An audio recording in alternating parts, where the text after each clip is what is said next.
Hello and welcome to Diverse and Inclusive Leaders, the show where I interview the most inspirational and thought-provoking leaders of today and unearth their unique stories of diversity and inclusion to help inspire, educate and motivate others to make the world a better place. Today, I'm thrilled to be doing our first ever joint podcast, actually. So I have a number of very inspirational individuals from Capita PLC. First and foremost, Ismail Amla is the Chief Growth Officer at Capita PLC, the UK's largest tech-enabled BPO provider. As one of the 100 most influential Black, Asian and minority ethnic leaders in the UK tech sector, Ismail was specifically recognised within a group of 5 highly commended disruptors. So very excited to learn more about that later, and especially with Ismail's international background. He's had a really kind of technology-focused career spanning Europe and North America, and joined Capita from the very well-known business IBM, where he was managing partner for the services in North America. Prior to that, he was CEO of FIS, including Capco, where he was actually a member of the global leadership team. And he has an MBA from Manchester University and is zooming in actually today from Lancashire. So welcome to the show, Ismail. Thank you, Leila. Delighted to be here. Thanks for inviting me. Delighted to have you here. And secondly, we have Oli here as well. Now, Oli is actually also head of institute at Capita, but a different division of the organisation. Now, Oli is responsible for digital thought leadership, research, insights. Where he sits as head of institute, he's kind of worked across various multiple industries as a management consultant and is very strongly expertise within the strategy, technology and innovation sector. He's a regular contributor across the board within many different publications, and what we're really looking forward to kind of chatting through with the guys today is very much about kind of the relationship between not only the external pieces when it comes to kind of a holistic research and innovation piece, but also some of the important aspects around BAME and representation, which I'm very much hoping that Ismail will share with us. So welcome also to the show, Oli. Thanks for having me on. Thanks very much. So just before we kind of dive into the topics that are representation and the importance of various aspects of diversity and inclusion, Ismail, I just wonder whether you might be able to share for some of our leaders a little bit about how you came to be where you are today and whether you expected to end up as one of the top influencers within the BAME arena.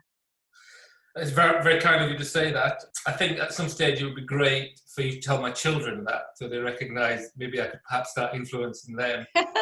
So, I mean, I'm a child of immigrants from North India who came here to work in the cotton mills. And as you will probably know, the cotton mills are now all in India.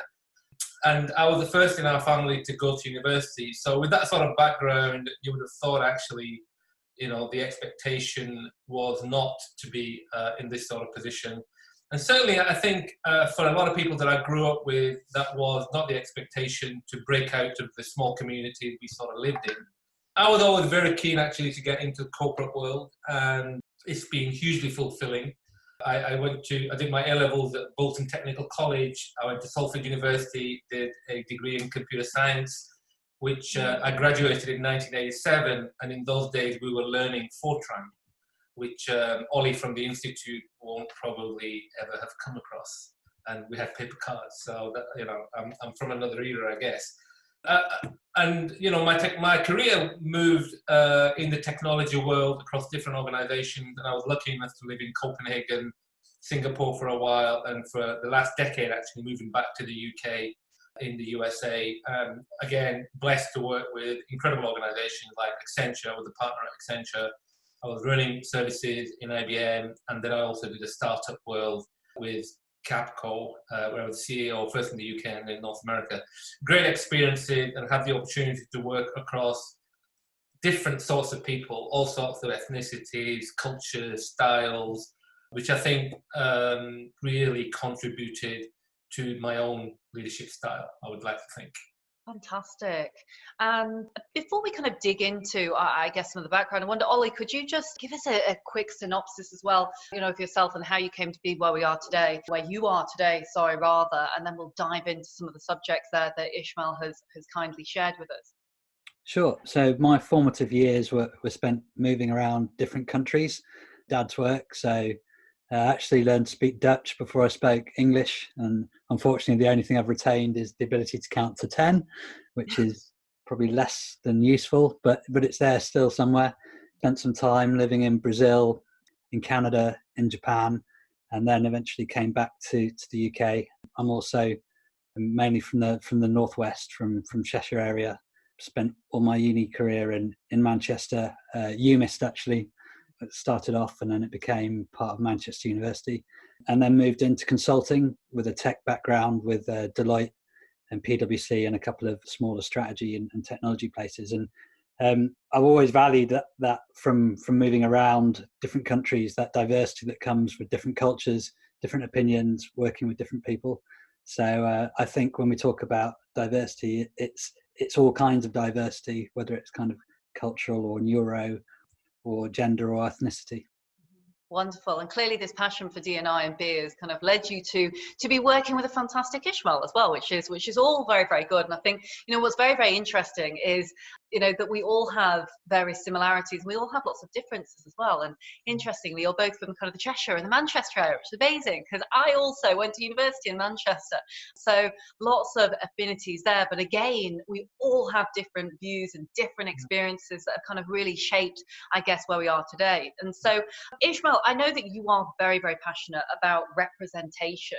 And again, we are talking about some of the more classic forms, I suppose, here of diversity. But, I appreciate as being someone who is quite different, or Chinese, growing up in a very kind of white middle class area, which was North Yorkshire. And I wonder, how did you feel as you were kind of going up throughout the career? You mentioned, there that you were the first of the siblings to go to university, and you kind of really broke through those glass ceilings almost. How did that actually come about? Was that your personal inner drive, or was it that you noticed your surroundings?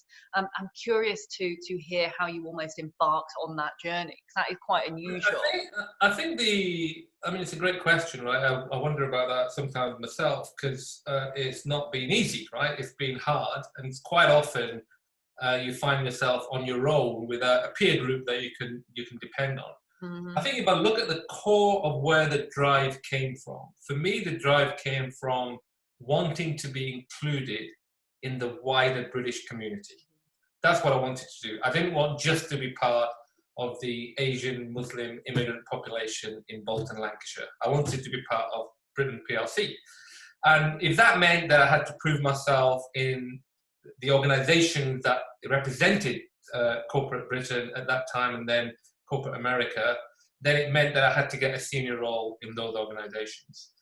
And I think I only really realized how odd it was and how odd I was.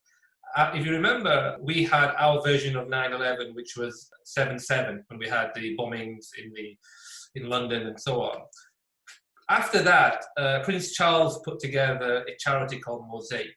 And in Mosaic, he pulled together 11 or 12 of us British Muslims who were in corporate Britain.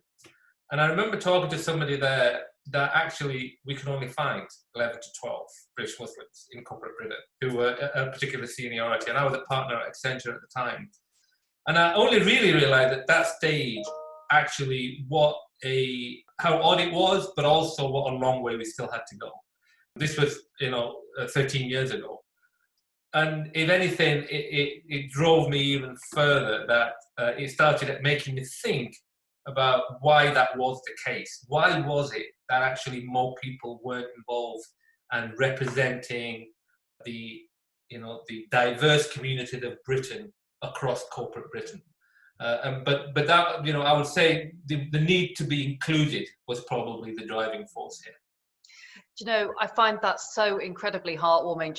Specifically because I feel I can relate to it. And I'm sure many of our listeners also feel the same. If you've listened to the show, we often have individuals on here, speaking about how they did feel excluded. And that's one thing that I am so incredibly passionate about. And I find it so intriguing where people's drive comes from. Because often you find leaders or CEOs that I'm interviewing, they've come about things a very different way, whether it is because they've been the youngest of three siblings and they've had that drive to succeed, or whether it is because they've just simply not fitted in. And my story, Ishmael's very, very similar. Again, there wasn't a Chinese adopted community in Harrogate, unfortunately, otherwise maybe things would have been different. Yeah. But, you know, we were the only Chinese children in the school. And so it's almost, you know, what you're describing there is that fire in the belly and that almost that need and want to prove yourself for whatever reason, because clearly you don't need to prove yourself, but because you are different, you're desperately wanting to fit in with the norm and the standard, I guess, which is just intriguing. Yeah, exactly right. Exactly right. Somebody was saying to me, I was talking to somebody about how British I felt. And it's a really interesting question because I feel very Boltonian.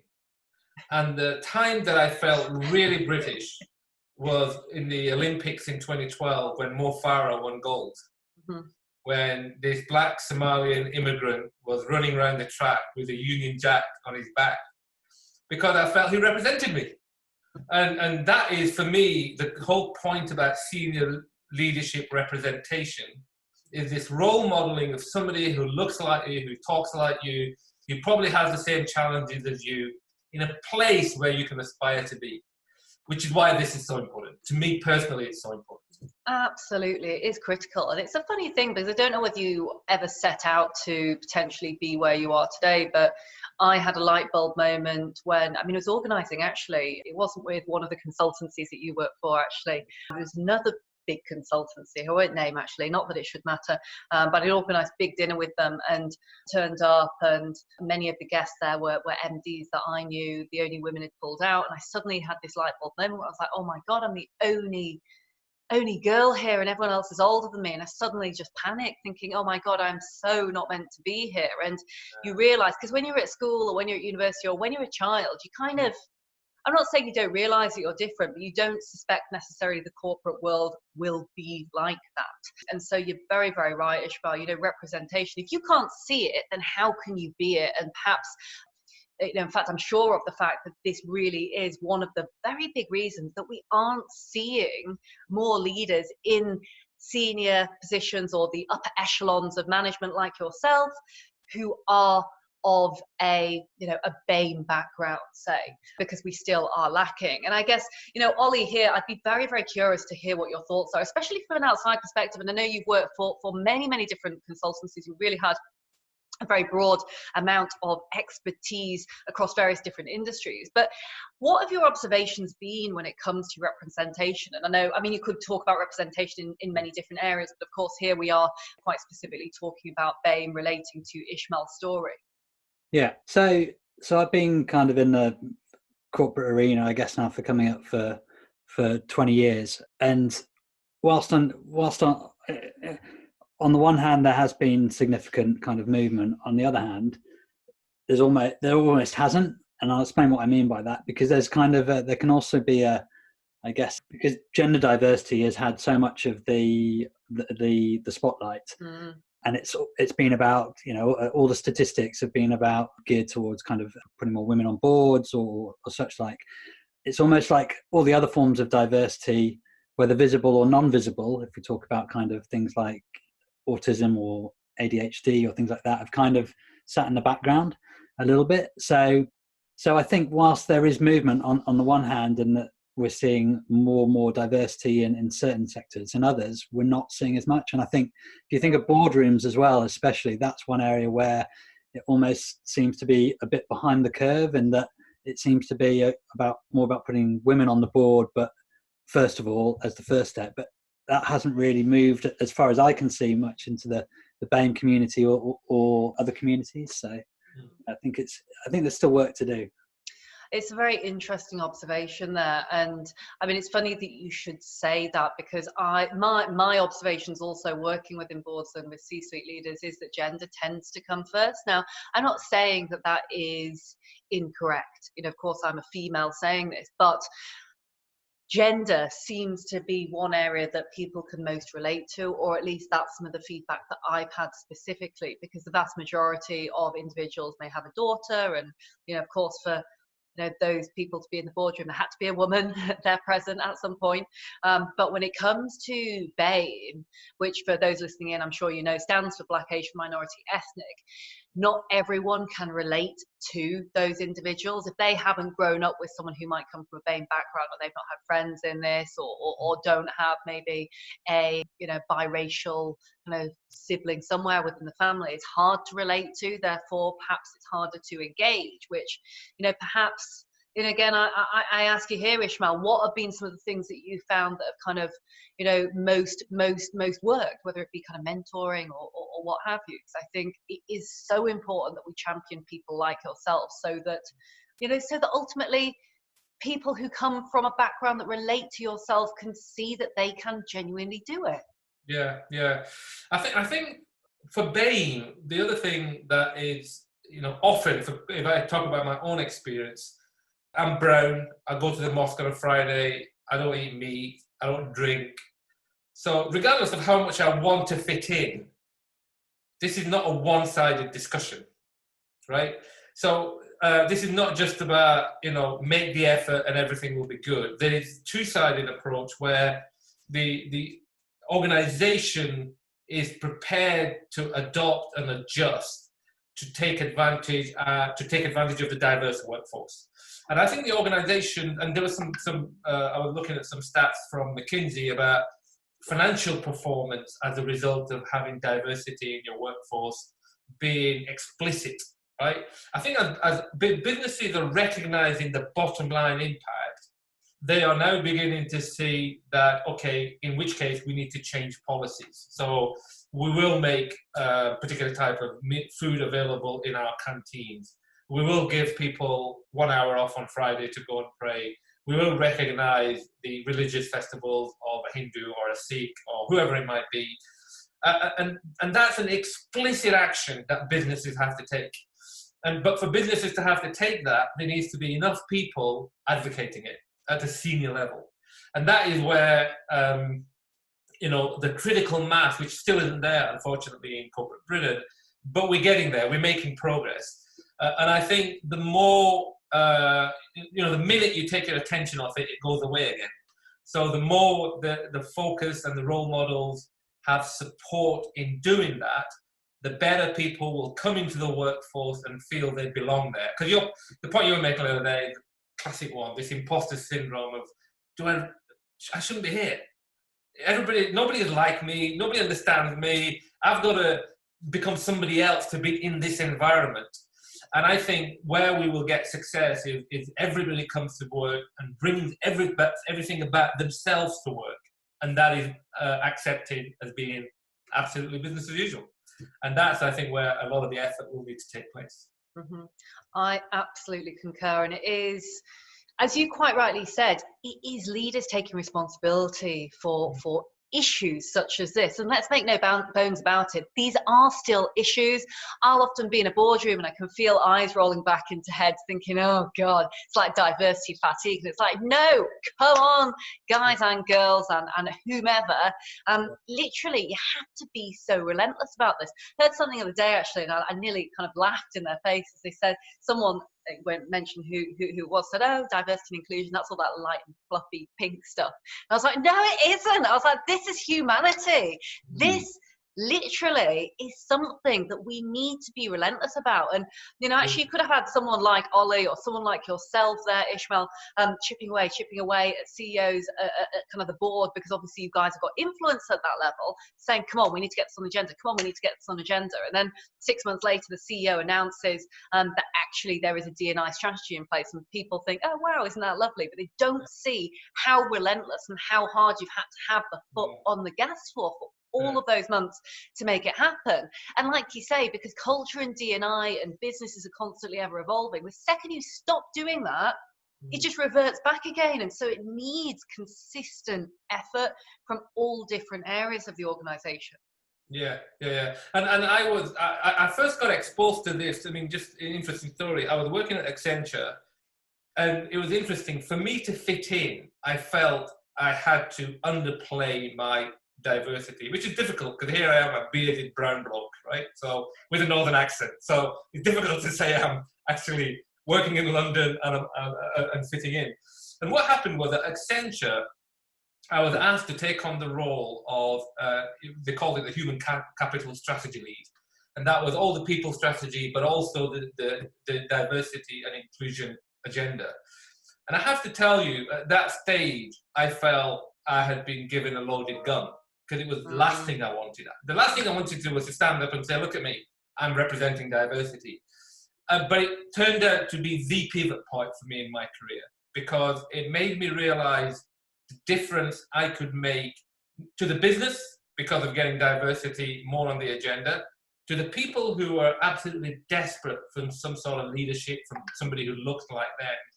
And for me personally, because I found my passion. I found actually why I was there, and why I was in corporate UK was actually to make a difference to people like me, i.e.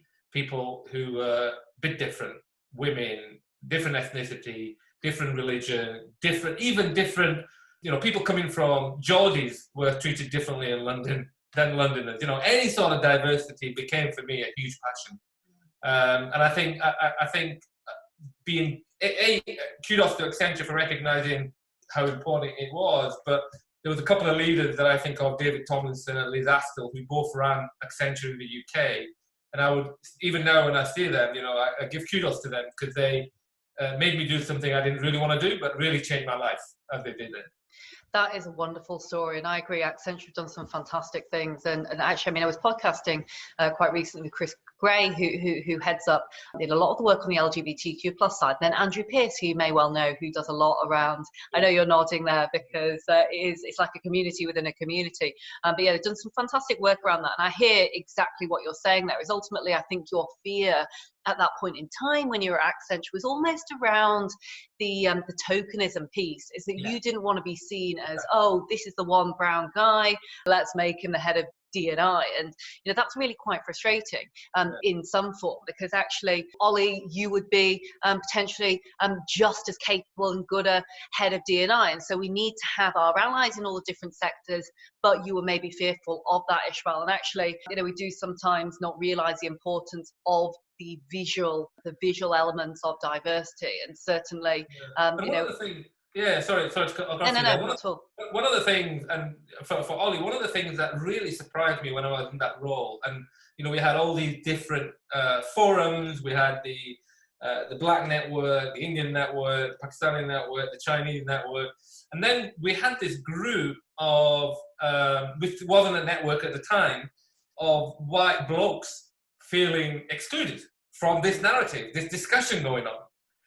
It was quite interesting because, of course, with my own implicit biases, it wasn't a group that I had considered as a group that needed a discussion, and that was, an eye-opener for me, that this was actually something that affected everybody. This need to be included in whatever discussion is going on. Absolutely, and that's why inclusion and diversity and belonging goes so much deeper, because it's important that we never allow people to feel left out. And even where we have these employee resource groups, which I think are incredibly effective, that we do manage to bind them together. And to Ismail's point, Oli, I wonder, have you ever felt excluded at all, in your life? Maybe you could share that.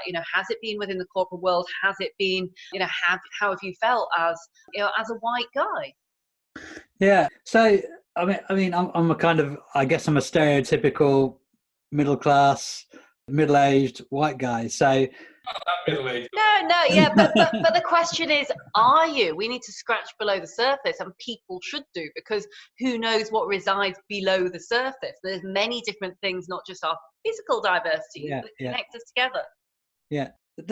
For sure, there's situations. I'm not a naturally kind of gregarious, outgoing person. I'm relatively shy, but I find myself increasingly thrust into situations where it's expected that I'm going to be outgoing and I'm going to be good at giving presentations and speaking to large audiences, and people hear head of institute and probably think of someone who might be appearing in a TED talk. And that would not come very naturally to me. That would be something where I'd have to spend weeks and weeks and weeks, to get the self-confidence to be in that situation. So I guess, you kind of, you wear different masks, really, don't you? And so when I have to go and speak to talk at Exco, for example, with Ismail and his colleagues, there's probably a bit of a mask that comes on to go and do that, and I think of myself trying, to give myself the confidence to go and do that, and then a different mask when I'm with my teams on a day-to-day basis.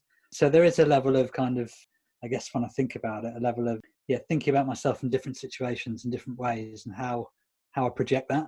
That's so fascinating. Thank you so much for sharing that, Ollie. And, you know, I mean, I think that's really quite beautiful that you shared something there, which is actually, it's quite vulnerable, though, really. And I think actually, despite what people say, or what they may even stereotype, and I think that's the worry, isn't it? That you kind of think, oh, you know, Ollie, he's had a good background, good upbringing, you know, he's a white guy, clearly he must be able to fit in. And actually, you know, we all do wear masks in different circumstances, and so it's almost trying to make sure that there are those safe environments at work for us to genuinely be ourselves, because clearly you've got an exceptional background, you've worked for some really fantastic companies, yet if you don't mind me saying so, you're perhaps different in different environments. Now, I'm not saying that we aren't all to a degree, but there are statistics that say that those who don't feel that they fit in are expending 30% of their energy trying to feel like they do fit in. Now,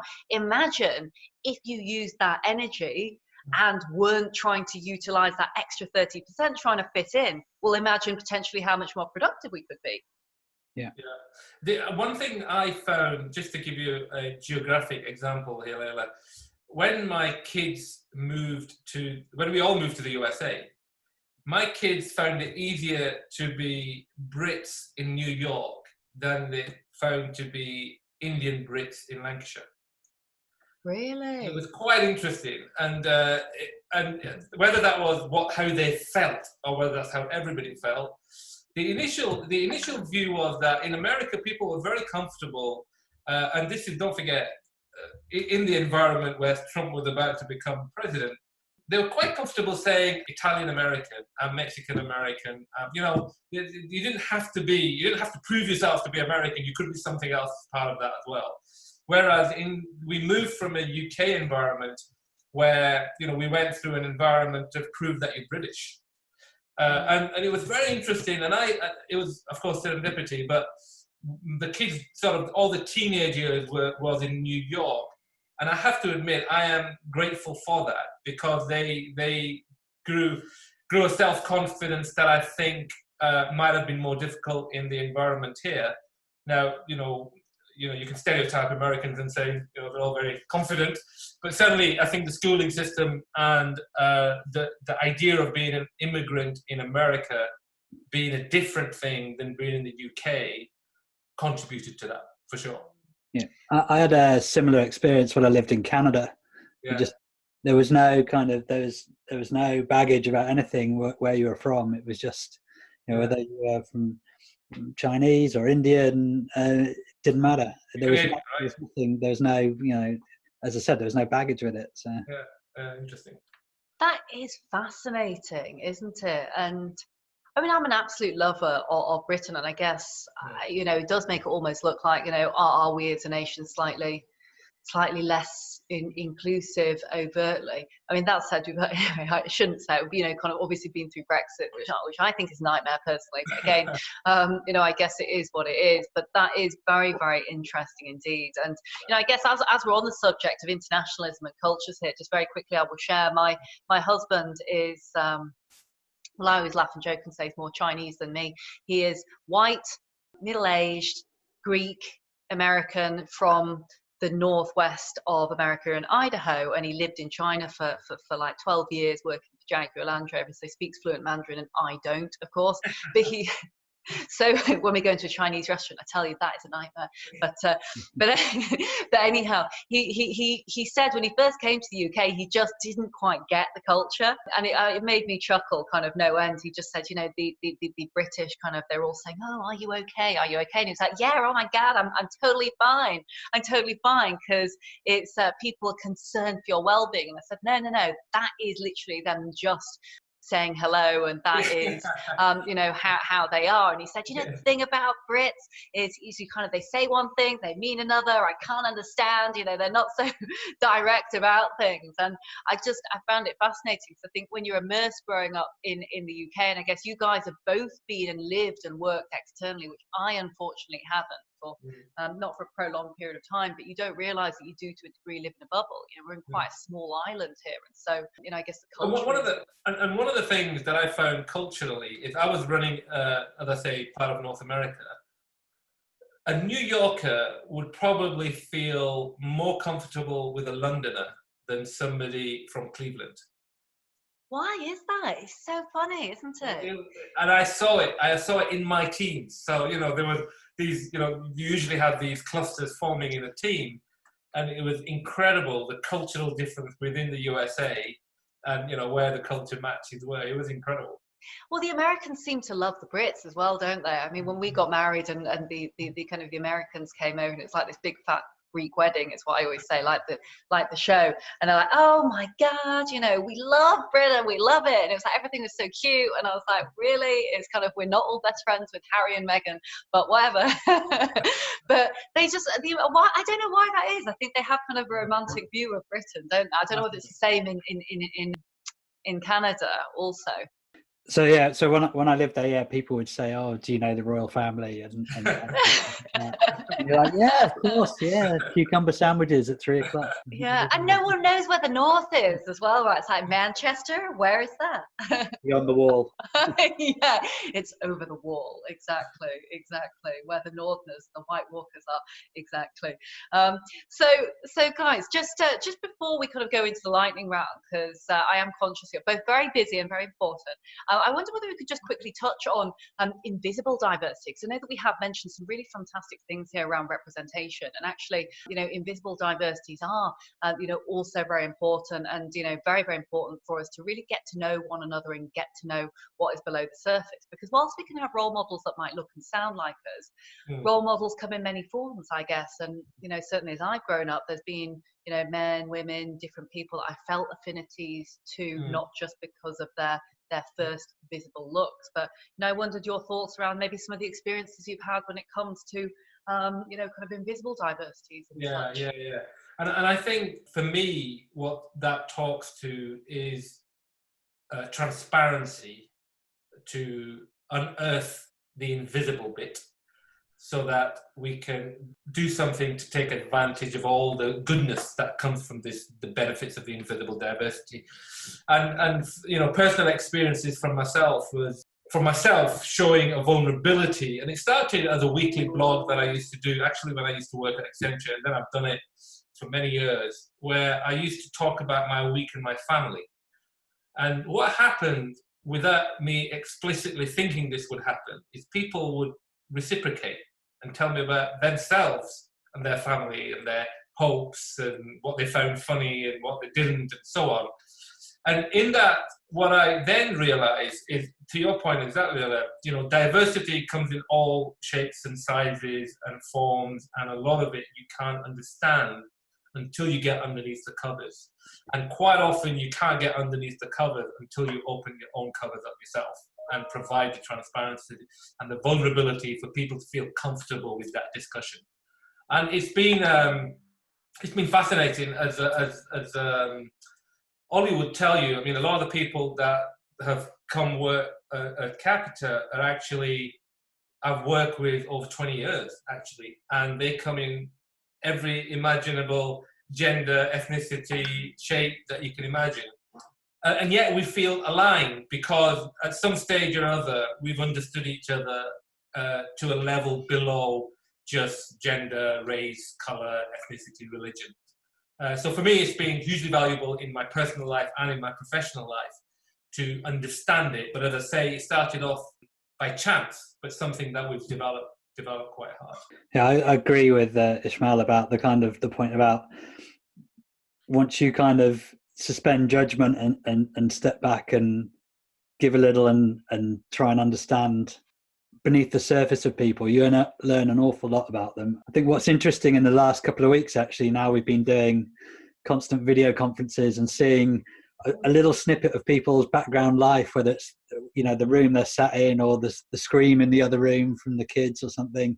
That in itself is being quite interesting and revealing a little bit more about your colleagues, and you're kind of starting to feel a little bit closer than maybe you were when you're in an office environment, because you've been let in a little bit into people's lives. I know we've been last week some of the marketing team had some drinks at the end of the day, and that was a kind of first experience, like a virtual drinks with a lot of that team. But it felt quite new and different, but also kind of, almost like you're given a bit of a privileged access to people's lives behind the scene.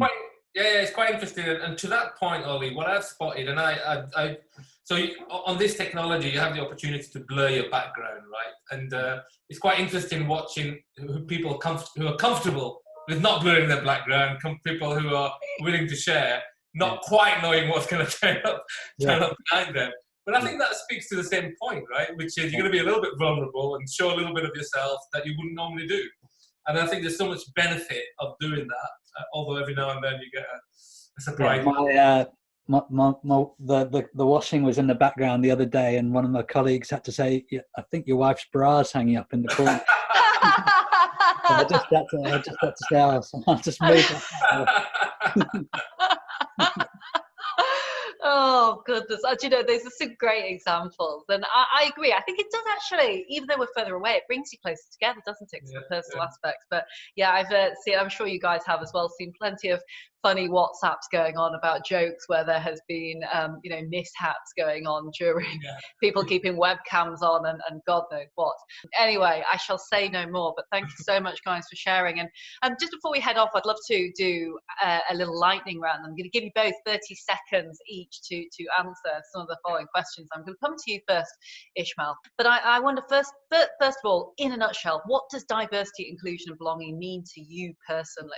Allowing everybody to be themselves and bring all of themselves to work every day. Oli? For me, it's openness and transparency. Fantastic. And also, this is quite a big question, actually, but I'm going to ask it anyway. For those that are listening in thinking, oh, I wish I would be able to get to the success levels that these guys are at, working for a big corporate like they are. But what has been your secret to success, would you say, to date in your career personally?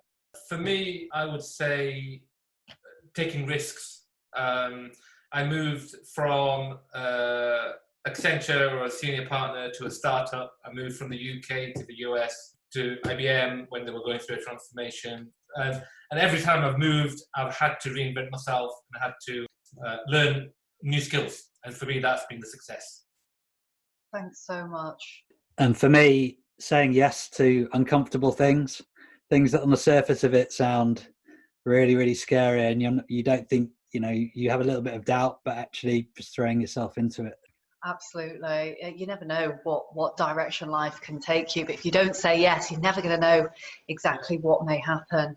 And a fun question now, I guess, have you got any heroes or sheroes or kind of anyone specifically that has been quite poignant in your life where you thought, wow, I want to be like them, or they've kind of really inspired you in your career personally or professionally? So Eric Cantona is somebody who, for me, represented brilliant, thick-skinned, real stubborn, actually really humble at particular points, and was for us, I'm a Man United fan, and for me, he represented everything on the pitch of a particular strategy that had been put in place. He represented confidence and arrogance and ability and need to win. And beauty in performance. So it's probably not the answer you were expecting, but as you were talking, that's the name that came to mind. It wasn't, but great answer. I actually support Manchester and Liverpool. I'm told by everyone that you aren't allowed to support both of them. Mum likes Liverpool, my brother likes Manchester United. Anyway, Oli, to you. Another sporting one, I'm afraid. So Johnny Wilkinson. Just because not only what he did in 2003 in the World Cup, very understated, but got the job done. So, yeah, that would be mine. Fantastic, thank you. And I like the understated piece. I think you don't have to be the loudest to be the best, do you? Clearly. And so finally, just before we wrap up and I do my usual summary, I wondered if you were to go back in time and to be able to give advice to your younger self. So Ismail, you're giving advice to young Ismail, kind of growing up in Bolton, wondering what he might do with himself and his career. And Oli, to you, the same. reverting back all those years ago, being a youngster, what advice might you have given your younger self, or indeed to someone who might be listening into the show today on the very beginning of their journey, thinking, what on earth am I going to do?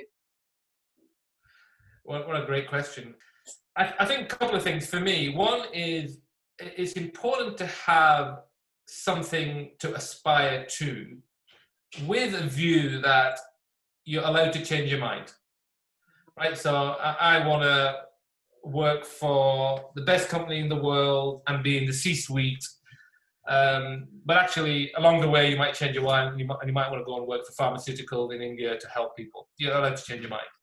But once you've got your vision, though, what the sort of advice I would give myself is to pay more attention to the journey, not necessarily the destination. Because I think paying attention to family and friends on the journey and defaulting to life in any life work decisions rather than work, which is generally what I did for the first 20, 25 years of my career, would have just made the journey more fruitful, which is really what life is about.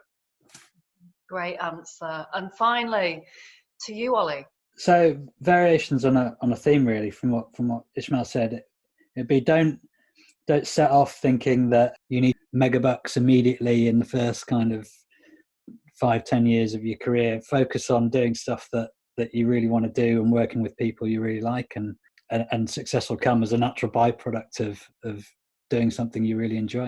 Do you know what a fantastic conversation, guys, and thank you so much. This has been the first three-way podcast actually that we've done outside of our panel, so it's been really fantastic. So thank you so much, Capita, for lending two of your brightest stars to me today to be on the Diverse and Inclusive Leaders podcast show. I've written down so many notes, so I'm just going to do a quick summary before we wrap up for today, and you can say goodbye to everyone who's tuning in. But I mean, certainly for me, there's been a huge amount of kind of inspiration that's actually come off the back of the conversations today. And I think, especially when it comes to the areas of really pushing the boundaries when it comes to diversity and inclusion and belonging, Ismail, you've really reminded me, and hopefully reminded everyone else who's listening in, that we must, as leaders who have got a visible presence and a say within organizations, keep pushing the boundaries. Because look, diversity, inclusion, belonging does, like you say, come in all different shapes and sizes, and we must be relentless, because the second the foot comes off the gas, no wonder the statistics are going backwards. And as Oli has said, on the more holistic point of view, clearly BAME as one element of diversity and inclusion perhaps hasn't been given the attention that it certainly deserves to. Sir John Parker review I know came out recently and proved that we'd only moved 0.6%, which is not good enough, especially when it comes to FTSE organisations. So let's keep on pushing. Ismail, thank you so much for sharing your story. I think you've shown such resilience, which I really hope we can see when it comes to other leaders who are pushing. And I think what you both shared there, and specifically Oli, I think some of the vulnerabilities which you shared have been fantastic. And I think the importance that you've demonstrated there about actually really getting to know people, getting to know what sits below the surface, getting to know the person behind the mask that people wear at work.